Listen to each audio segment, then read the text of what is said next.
Merci beaucoup, Madame la maire. Entre la SEM Paris Commerce et le GIE Paris Commerce, la ville de Paris est le plus gros bailleur commercial. C'est donc évidemment un levier extrêmement puissant, mais ça ne doit pas être le seul levier en matière de soutien au commerce.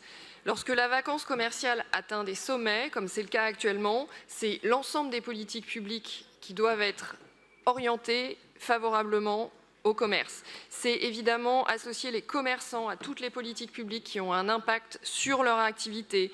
C'est la question des fameuses 10 000 places de livraison sur laquelle nous n'avons pas suffisamment avancé. C'est encore le sujet du guichet unique pour toutes les démarches des commerçants ou encore le développement et la mutualisation des moyens logistiques. Mais revenons-en au GIE Paris Commerce. Alors, sans vouloir effrayer mes collègues sur les bancs de la gauche, il est écrit dans la délibération, c'est pas moi qui le dis, mais je pense que je partage cet avis, que de toute façon, il n'y a plus les moyens financiers de préempter de nouveaux locaux, donc c'est écrit noir sur blanc.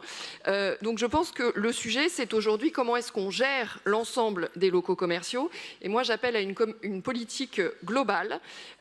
Plus de professionnels de santé, on l'a évoqué lors de la niche de nos collègues du groupe Paris Liberté, il faut que les bailleurs sociaux puissent mettre à disposition leurs locaux à destination de professionnels de santé qui exercent en secteur 1. C'est plus d'associations, mais c'est aussi, pardon de le dire, moins de salles de sport et moins de coffee shop. Je ne vois pas pourquoi les finances de la ville devraient soutenir ce type de commerce. Et puis globalement, il y a le sujet évidemment de la gestion locative.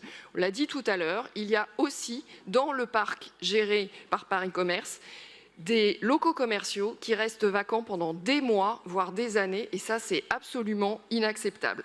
Il y a le sujet du renouvellement, il y a le sujet global de la gestion locative. De la même manière, on a une exigence à l'égard de la gestion locative qui doit être vraiment au plus près des commerçants, notamment s'agissant des démarches administratives ou encore des renouvellements de baux. Et puis, évidemment, si on soutient des commerces, il faut faire attention à l'augmentation des baux, et ça n'est pas le cas pour tous les types de commerces. Donc, sur toute cette question, je pense qu'il y a encore beaucoup à faire, même si c'est à périmètre constant, parce que manifestement, c'est la position de la ville. Je vous remercie. Merci.